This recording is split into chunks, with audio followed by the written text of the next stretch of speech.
Don't worry, we got this, we got this, we got this, we got this, we got this. Pull up, pull up, pull up, pull up, pull up, pull up, pull up, oh no! It's been, oh my God, it's got 2 power bricks attached. It's been 7 years since I have owned a laptop this thick, and I can't imagine going back to something like this. But here's the thing, people must buy these things, or Origin PC wouldn't keep sponsoring me to talk about them, which is what they did today. So, who are you? Like, why do you need a full-on desktop CPU? Why do you need an RTX 3080 with 16 gigs of GDDR6 memory? Why do you need multiple M.2 storage drives running in RAID 0? And why do you need all of it in a laptop? Can you even call this a laptop? It's actually kind of a good question. If it's not a laptop, then I guess it means it doesn't have to compete with the portability of things like this. It competes more with the portability of things like what you're looking at now. So maybe that's the justification? Either way, let's take a closer look, shall we?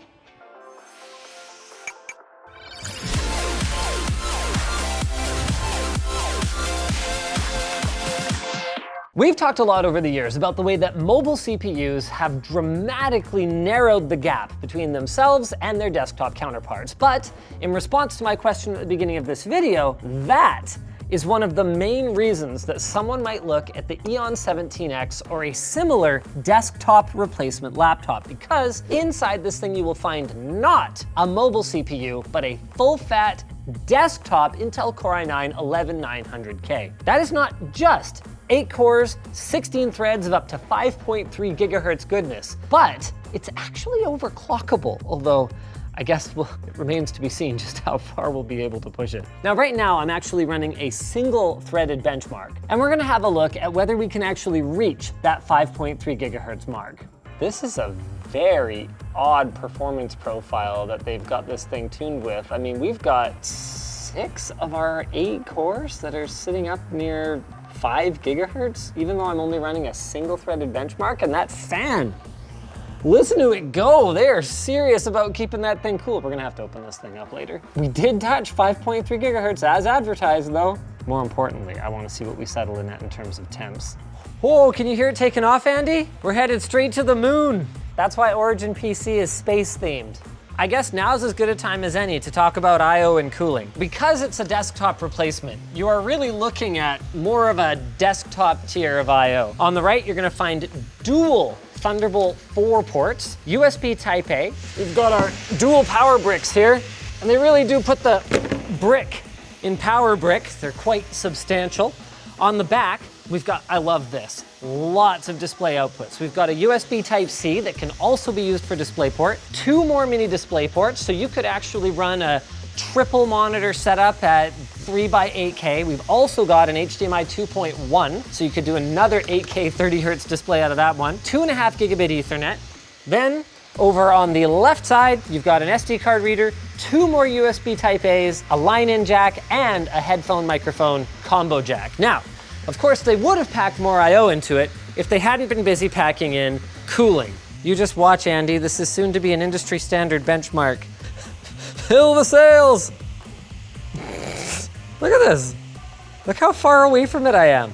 As much as I might joke about it though, the fans are doing an absolutely outstanding job of keeping this thing cool. All the surfaces of this device are actually cool to the touch. Most importantly, the WASD section of the keyboard is one of the coolest sections. And you can see, even though we just finished our 10-minute stress test in Cinebench R23, we're running at 92 degrees, 4.4 gigahertz. Now, you'll notice, see how it just jumped up to 4.5? So what it's doing is it's opportunistically turboing as high as it can. It's actually running up against a core power and core thermal limit, and then it's going back down to still a very respectable 4.4 gigahertz. That is kind of incredible, and you can, wow, now that the fans have turned down, yeah, it's very quiet now. That is a full desktop grade 14,000 points in Cinebench R23. Obviously, Origin sent over one of their custom HD UV prints, so this is actually printed directly onto the chassis of the laptop. It's not like a sticker or anything like that. And they've got all kinds of customization that they can do. So they're hydro dipping, laser etching. It's one of the things that sets them apart because, you know, obviously A lot of companies make gaming laptops, but if you want yours to look really different, this is definitely a way to go about it. It's also worth noting that Origin PC offers thin and light laptop solutions as well, and you can check out some of the special offers they're running at the link down below. Let's pop this puppy open. Removable battery. Ha! Remember those? This is a 97 watt-hour unit, so it's getting really close to the limit to what you can put in a laptop before you can't carry it on a plane anymore. But if you have to ask how long this thing goes on battery, then you probably aren't the correct customer for it. Just saying. Man, look at the size of these freaking fans here, Andy. I mean, it shouldn't surprise me given how much air they were moving, but still, look at the length of these screws. Are you compensating for something? Is it really that easy? Holy crap. I don't remember the last time I saw a mobile device that was actually designed to have the bottom taken off that easily. That's awesome. Oh, wow. I know, right? So the side heat sinks are pretty small, but these back ones are huge. This back heatsink goes all the way from here to here. That is freaking enormous. And you got two of them. This one in particular is massive. It's that wide. Here's our MXM graphics card, and then our GPU memory is going to be built right onto that. So this one right here has heat pipes going here, here. These are dedicated. And this one, oh my God, some of them wrap. This one wraps all the way around to this guy right here. These go all the way. So CPU actually doesn't get any dedicated heat pipes. All of them contribute to cooling the GPU as well. And then you can actually see these heat pipes are connected to a vapor chamber. So you got your heat generation that gets spread out by a vapor chamber, then gets moved to all these 4 cooling elements by all these heat pipes. Dang. Curiously, Origin doesn't specify how many watts this GPU is rated for on their website, but that's okay. We should be able to figure that out fairly easily with some diagnostic tools. Now, before we get it opened up, let's have a look at what we've got in terms of drive expansion. So you can see 2 of our slots are occupied over here. We've got a couple of MP600 1 terabyte drives, and those can be configured in RAID 0 if you're into that sort of thing. They sent them to us not configured to RAID 0 because we are not into that sort of thing so much. And then there's an additional 2 slots, one over here and one over here. So you could put a total of 4 M.2 drives in here. Absolute mad lads. Now this is curious. It looks like they've gone and applied thermal pads to the DRAM caches of these SSDs. So you can see that's how it's connected to this aluminum heat spreader here, but not to the controller. So I guess whether it's airflow through the chassis, which I don't really see of any around here, or something else, they determined that the DRAM caches needed it more than the controllers. The odds of encountering a situation where an SSD would thermal throttle meaningfully in the real world, pretty slim unless you're trying to kill your drive. And there it is. This is a maxed ass out 170 watt peak, typically sitting around 160 watt RTX 3080. And given that you can configure it with either a 4K 60 Hz display or, as I actually preferred to go with, a 1080p 300 Hz display, you may actually be able to make use of all of that performance. Of course, given that each of these is good for 280 watts, surely it's equipped to hit the CPU and GPU at the same time? Let's see how much of the power it pulls away from the GPU in order to run that CPU full bore. Wait, 3.5. Oh, wow, it gave everything to the GPU. Nope, there it goes. And there goes the other fan. CPU fan's going, it's kicking. Now, obviously, we can't 100% trust the system's own reporting of how much power it's drawing, but it certainly gives us a rough idea. Oh, that's cool. Okay, so you can really see the power dynamics at play.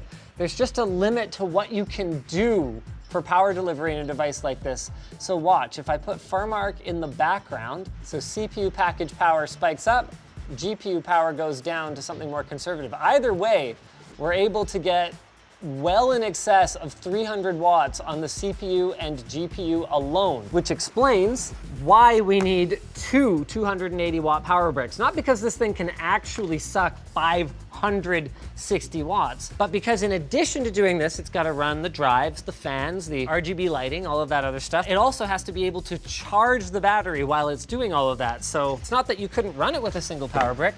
Watch. Boop. It's going.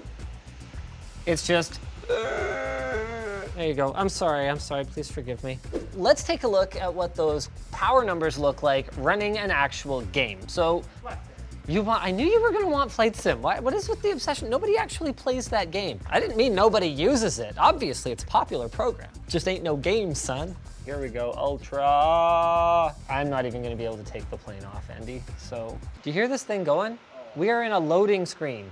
Got some performance metrics up here. We're managing around 52 FPS, ladies and gentlemen. Okay, throttle control. To increase engine power gradually, press and hold F3. Oh, it's a good thing there's nobody on this plane, because otherwise we'd all be dead. To take off, gently press number pad 8. Okay, oh, gently.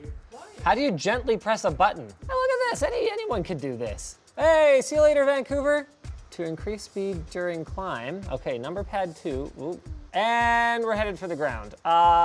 Do you know how to fly the plane? Oh my God, I'm in the wrong seat. I've moved to the co-pilot's chair. Anyone who actually knows how to flight sim is gonna be very unimpressed with me right now. This is your captain speaking. We are going to be visiting the Linus Media Group warehouse office thing. Sorry, I know Origin, this is supposed to be about your laptop. It's kind of about your laptop. Like, look, you got your GPU power, 100 watts or whatever. Oh no, no, no, no, no, no. Don't worry, we got this, we got this, we got this, we got this, we got this. Pull up, pull up, pull up, pull up, pull up, pull up, pull up, oh no! So our GPU was anywhere from 100 to 120 watts. Our CPU was a toasty boy, up around 80 degrees, and our GPU was sitting at around 65, 66. That's not bad, it's not quiet, but it's not bad.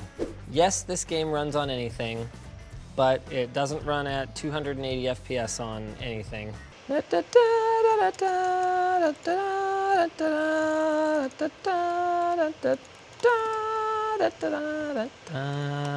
Man, where have 300 hertz IPS displays been all my life? The fans might be loud, but if the speakers can make up for it, then maybe we get away with one here. So there's your two stereo speakers, and there's your subwoofer. Hold on, I think there's more in the tank. I didn't get it. I didn't get it. No, stop moving. Okay, I have 3 health. I need health. I'm dead. Not the most amazing sounding speakers, but they're definitely loud. I mean, I guess that pretty much answers what we set out to answer. Is this a gaming laptop? Yes. Not cheap. The cold hard truth is, if you're the kind of person who needs one of these, there's just nothing else quite like it. So go check them out at the link down below if you're one of those people for whom this is an absolute godsend, whether you're a mobile professional or just a gamer who wants a desktop grade gaming experience in something that they can take with them on the go. They're obviously backed by Origin's lifetime support, so that's 24/7 support as their desktop PCs, and like I said before, up to an 11900K and RTX 3080 with 16 gigs of RAM. Freaking crazy, crazy machine.